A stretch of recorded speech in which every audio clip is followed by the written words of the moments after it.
Every night, no matter the weather, something walks down our street whistling softly. You can only hear it if you're in the living room or the kitchen when they walk by, and it always starts at exactly 3:03. The sound starts faint, somewhere near the beginning of the lane near the Carson place. We're towards the middle of the street, so the whistling moves past us before fading away in the direction of the cul-de-sac. When I was younger, my sister and I would sneak into the kitchen some nights to listen. Mom and Dad didn't like that, and we'd catch hell if they found us out there, but they were never too hard on us since we always stuck to the one big rule. Don't try to look at whatever was whistling. My neighborhood is a funny place. I've lived here since I was 6, and I love it. The houses are small but well-kept, good-sized yards, plenty of places to roam. There are a lot of other kids here my age. I turned 13 back in October. We grew up together and would always play foursquare in the cul-de-sac or roam around from back porch to back porch in the summer. This was a good place to grow up. I'm old enough to see it. And there's only the two strange things here, the night whistling and the good luck. The whistling never bothered me much. Like I said, I couldn't even hear it from my bedroom. But Mom and Dad don't like talking about it, so I've stopped asking questions. My dad is a strong guy, tall and calm. He has an accent since he moved to the U.S. as a kid. His family, my grandparents, they're from the islands. That's what they call it. My dad, the only time he isn't so calm is if the whistler comes up. He talks a little quicker then, eyes move faster, and he tells us not to think about it so much, and to always remember the one rule, the big rule. Don't try to look outside when the whistler goes past. Not that we could look even if we wanted. See, there are shutters on the inside of every window, thick pieces of heavy canvas that pull down from the top and latch to the bottom of the window frame. Each latch even has a small lock, about the size of what you'd find on a diary. My dad locks those shutters every night before we all go to bed and keeps the key in his room. My mom, I don't know what she thinks about the whistling. I've seen her out in the living room before at 3:03 when the sound starts. I could see her if I cracked my door open just an inch to peek. She's not out there often. At least I haven't caught her much. But once or twice a month I think she sits out there on our big red couch just listening. The whistler has the same tune every night. It's cheerful. Da-da-da-da-da-dum, da-da-da-da-da-dum. Remember how I said there are two odd things about where I live? Well, besides our night whistler, everyone in my neighborhood is really lucky. It's hard to explain, and Dad doesn't like us talking about this part much either. But good things just seem to happen to people around here a lot. Usually it's small things, winning a radio contest, or getting an unexpected promotion at work, or finding some arrowheads buried in the yard, you know, the authentic kind. The weather is pretty good and there's no crime and everybody's gardens bloom extra bright in the fall. A million little blessings, I've heard my mom say about living here. But the main reason we stay here, why we moved here in the first place, is my sister Nola. She was born very sick, something with her lungs. We couldn't even bring her home when she was born, only visit her in the hospital. She was so small, I remember. Small even compared to the other babies. A machine had to breathe for her. We moved into our house here to be closer to the hospital. As soon as we moved here, Nola started getting better. The doctors couldn't figure it out. They chalked it up to whatever they were doing, but we all could tell they were confused. But my parents knew. Even I knew Nola getting better was just another of the million little blessings we got for living in our neighborhood. So that's why we stayed even after we found out that, for every small miracle that happens here every day, now and then, some bad things happen. But they only happen if you look for the whistler. See, our neighborhood has a welcoming committee. They show up with macaroni casserole and a gift basket and a manila folder whenever someone new moves in. They're very friendly. 4 people showed up when we moved in 7 years ago. The committee made small talk, gave me a Snickers bar, and took turns holding Nola. It was her first week out of the hospital, so they were extra careful. Then the committee asked to speak to my parents in private, so I was sent to my room, where I still managed to hear nearly every word. The welcoming committee told my parents about how nice the neighborhood was, really exceptionally hard to explain kind of nice. And then they told my parents about the even harder to explain whistling that happened every morning at 3:03 and ended at the tick of 3:05. The group, our new neighbors, warned my parents that the whistling was quiet, would never harm or hurt us, as long as we didn't look for what was making the sound. This part they stressed, and I pushed my ear into the door, straining to hear them. People who went looking for the whistler had their luck change, sometimes tragically. A black cloud would hang over anyone that looked. Anything that could go wrong would. The manila envelope the committee brought over contained newspaper clippings, stories about car crashes and ruined lives, public deaths and freak accidents. Not everyone dies, I heard the head of the committee tell my dad. But the life goes out of them. Even if they live, there's no light in them ever again. No presence. My mom, I could tell she wasn't taking it seriously. She kept asking if this was some prank they play on new neighbors. At one point, my mom got angry, accused the committee of trying to scare us out of our new home, asked them if they were racist on account of my dad being from the islands. My dad calmed her down, told her he could tell our new neighbors were sincere and they were just trying to help us. He explained that he grew up hearing these kinds of stories from his mom, and that he knew there were strange things that walked among us. Some of those strange things were good, and some were bad, but most were just different. After the committee left, Dad went out to the hardware store, bought the canvas blinds, the latches, and the locks, and installed them on every window in the house after dinner. That first night in our new house, I crept out of my room at 3 a.m. only to find my dad awake sitting on the living room couch, holding my baby sister. My dad held up his finger in a shish motion but patted the couch next to him. I sat and we waited. At exactly 3:03 we heard the whistling. Da-da-da-da-da-dum. Da-da-da-da-da-dum. It came and it went just like our neighbors said. The whistling returns each night and we never look, and we enjoy our million little blessings every day. Nola breathes on her own, and she's grown into a strong, clever girl. My dad even joined the welcoming committee. We don't get new neighbors often. Why would anyone want to leave? But when a new family moves in, my dad and the committee bring them macaroni casserole, a gift basket, and the manila folder. I can always tell by the look on my dad's face when he comes back if the family took the committee seriously, or if we'd be getting new neighbors again very soon. Not long ago, a family moved in directly next to us. The previous owner, Miss Maddie, passed away at age 105. She'd lived a good, long life. Our new neighbors seemed like they'd fit in just fine. They believed the welcoming committee, took my dad's advice about the locking shutters since they had a young child of their own. Whatever newspaper clippings were in that manila envelope, whatever evidence, my dad never let us see. But I imagine it must have been awfully convincing since our neighbors got along with no issues for the first month. One night, when our new neighbors had to leave town, they sent their son, Holden, to stay with us. He was 12, a year under me in school. I didn't know him well before that night, but as soon as his parents dropped him off after dinner, I could tell it was going to be a bad time. "Do you know who is always out there whistling every night?" Holden asked the moment the adults left the room. The three of us were sitting in the den, some Disney movie playing idly on the television. My sister and I exchanged a glance. "We don't talk about that," I said. "I think it's that weirdo that lives in the big yellow house on the corner," Holden said. "Mr. Tolles?" my sister asked. "No way. He's really nice." Holden shrugged. "Must be a psycho killer then." Nola tensed. "We don't talk about it," I repeated. "Let's go in my room and play Nintendo." We spent the next few hours playing games, eating popcorn, and then watching movies. A typical sleepover, but I could see Holden was getting antsy. After my parents had wished us a good night, locked the blinds, and gone to bed, Holden stood up from his beanbag and walked over to where Nola and I were sitting on my bed. "Have you ever even tried looking?" he asked. "It's nearly time." Like most sleepovers, we'd conveniently ignored any suggestion of a bedtime. I was shocked to see he was right. It was almost 3 a.m., I sighed. "We don't—" "See, I can't. I can't even try to look because my dad locks the blinds every night and hides the key," he continued, ignoring me. "So does our dad," said Nola. "No," replied Holden. "No, he doesn't."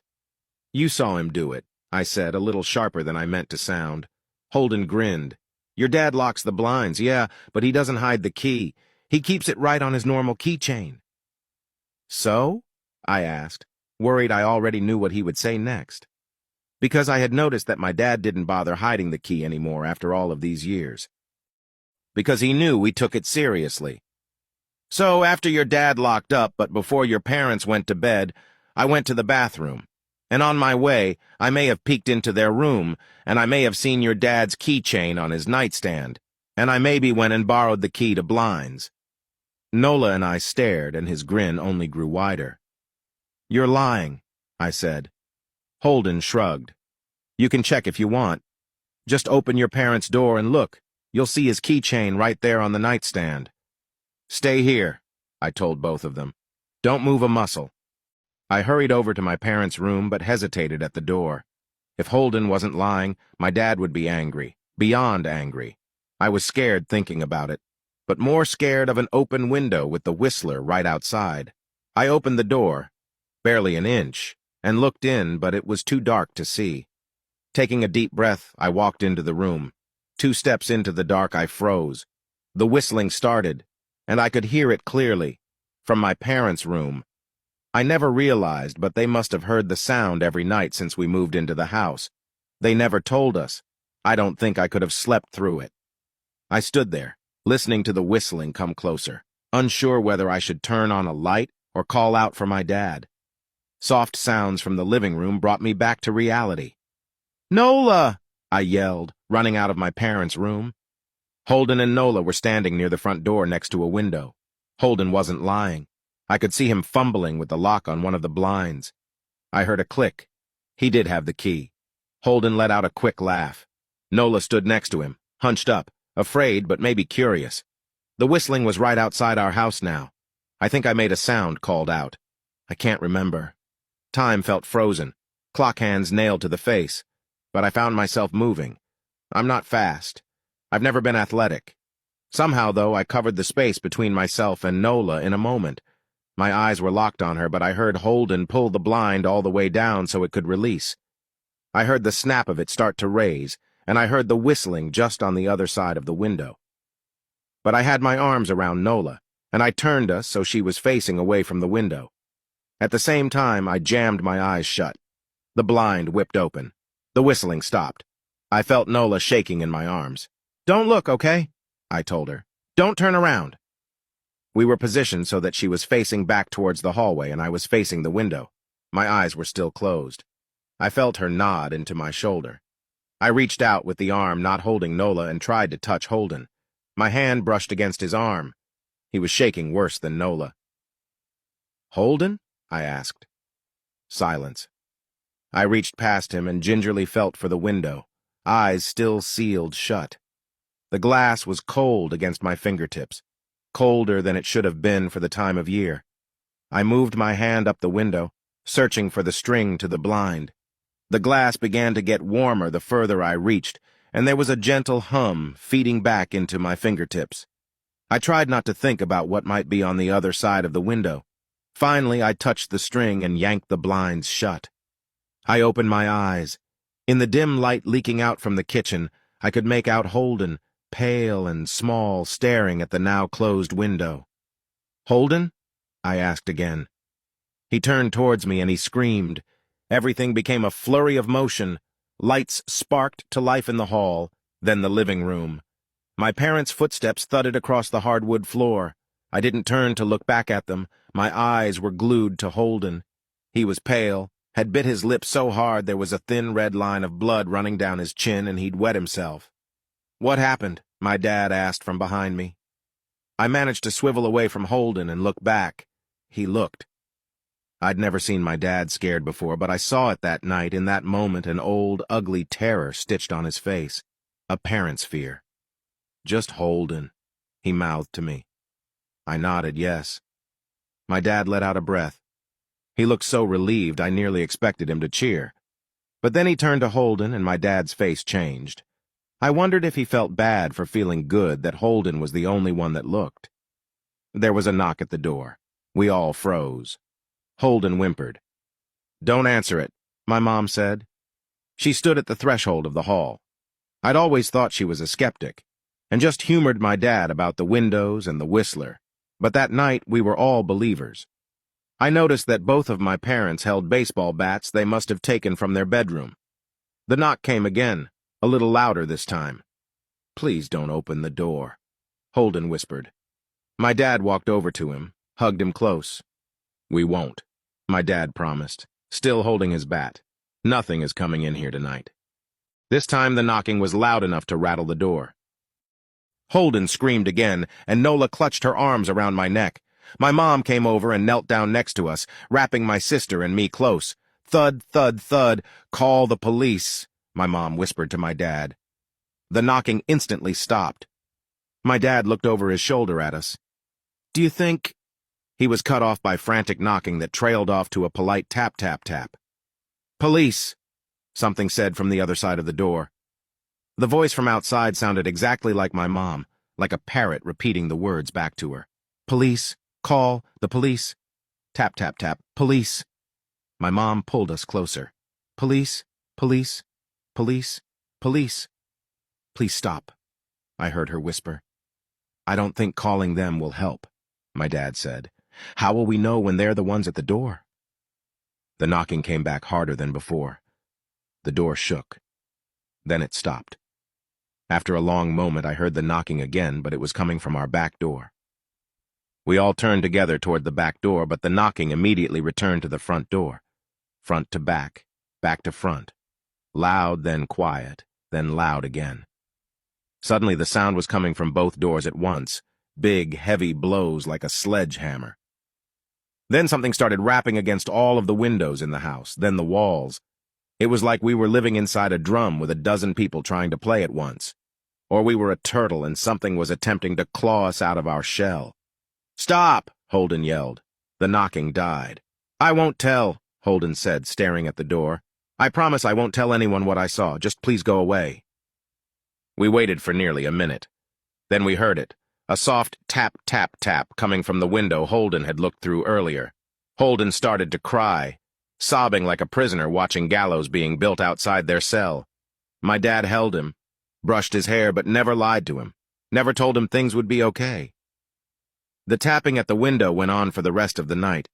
We huddled together in the living room for I don't know how long. Eventually, my mom tried to take us kids into my room while my dad stayed to watch the door. But the second we moved into my bedroom, the knocking came back so loud it was possible to ignore. I was afraid the door couldn't take it. We went back to the living room and the knocking stopped. Only the tap, tap, tap on the window remained. None of us slept that night. The tapping stopped around 7 a.m. That's about the time the sun comes up here. We waited another 2 hours before my dad opened the blinds from one window. He made us all go back to my parents' bedroom first. I heard him open the door, then come back in. Okay, he told us. It's done. Holden's parents came back around lunchtime. My mom and dad walked Holden over to his house, and they all went inside for quite a while. Nola and I watched from the window.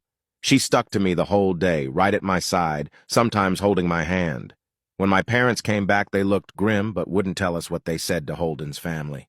It was a Sunday, so we all spent the day together, ordered pizza, and watched movies. That night, everyone slept in my room. Nola and my mom in the bed with me, my dad in a chair he'd pulled over. There was no knocking that night or any night since. We didn't see much of Holden or his parents for the rest of that week, but by Thursday there was a moving truck in their driveway. Nola and I watched them packing up the whole afternoon after school. What sticks with me most is how tired Holden and his parents looked. All three had the same pallor, grim mouths, and lightless eyes. Even from across the street, I could tell something was very wrong. Holden and his family were gone before sunset. I remember what the original welcoming committee said to my parents when we moved in. Not everyone who looks at the Whistler dies, but even those that live have the light go out of them, and the rest of their lives are full of misfortune. A million little tragedies. I think Holden's parents must have looked, either to comfort him if they didn't believe or share the burden if they did. I watch Nola some days, happy and young and alive, and I wonder if I'd been slower, if she'd looked out the window that night, would I have looked too? To comfort her? To share that burden? I'm glad I don't have to find out. We still live in that house, in that neighborhood. We still hear our Whistler walking past every night. The blessings, the luck, the good things here are too good to leave. But we're careful. We don't have friends over to spend the night anymore. And my dad hides the key to the blinds very, very well. Not that I've gone looking.